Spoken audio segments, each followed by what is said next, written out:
This is going to help you know when you're making a decision from a place of wisdom or a place of emotion. And actually, that really makes a difference. So, I wanted to share this briefly because I think it's really powerful. So, when we talk about the 99.3 rule, it is imperative that we understand the power of what could happen when we use this rule. So, what I'm going to do is I'm going to tell you because somebody asked me recently, they said, "What is the 99.3 rule? Tell me more about that." And so I wanted to do that in a way that would make a difference for us all because it helps us take an opportunity to tell ourselves no, to tell ourselves what's going on, to open up the thought process of what are we doing, why are we doing it, just to take a second to look at it. So it's taking 9 seconds, and I'm looking over here. Taking 9 seconds to pause, because typically when we're making an emotional decision, it's coming from the back of our brain that's thinking about immediate endorphins, let's get what I want right now, that kind of things. In the framework of the 99.3 framework that it's structured is taking 9 slow breaths.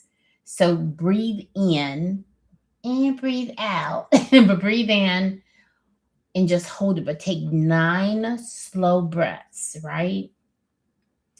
And then you do a 90, not 9 second, but a 90-second pause. Now, this is a meaningful pause that causes us to slow the emotional side and start thinking from the long term or prefrontal cortex or the front of our brain that thinks more long term. And it allows us to use that side to not jump in and react before we react. And then we ask ourselves 3 questions because let's face it, all of us can be in a situation where we want immediate endorphins. We look at something and we want it now because we're all getting pinged by all of these things. But when you take the 9 slow breaths, it slows and it calms us. Then you take and you do a 90-second pause. What that does is it just really causes us not to just pause, but to literally relax for just a second and to re-engage our brain so our brain can function for our benefit. And we're not doing it from an emotional perspective. We're doing it from a place of wisdom or thought. Then again, you ask yourselves these 3 questions. I'm going to say them twice. Is this actually important? Have you ever been doing something and you said, is this really important? Somebody's asking you to make a decision or whatever, and you're looking at something. Is it important? I went shopping and I said, one of the places we can be is where we can do a thing. But the question is, should you do it?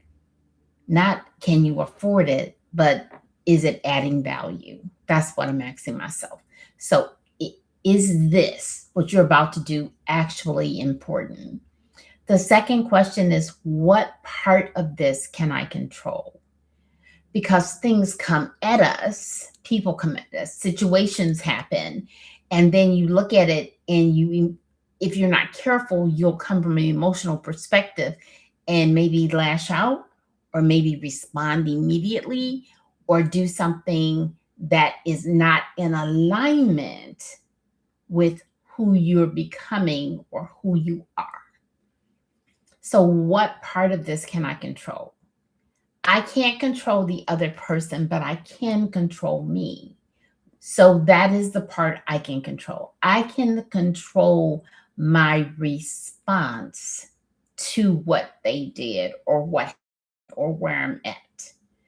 Then the other one that I think is the most imperative one is what response protects my future.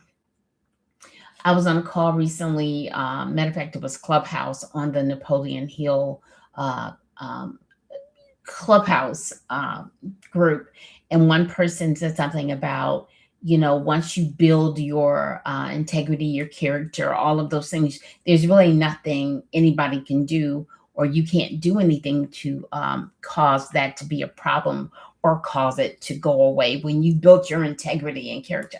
That's not true, because one decision, one situation, one response, one video can literally cause everything else to change. Look at people who have made decisions, somebody videotaped it, then people found out where they worked and they lost their job, or they lost their standing. When I say that, I'm saying their credibility in an area, or then it went viral or something, and it ended up causing a negative response from other people. So, what response protects my future? So, again, the 99.3 rule that helps you come from a place of wisdom versus a place of emotion that attributes to where you desire to go, who and confirms who you are becoming and who you say you are, identity. You do this. Just take 9 slow breaths. Then take a 90-second pause. That's the 9 and the 9, right? And then the 3 is ask yourself these 3 questions. Is this actually important?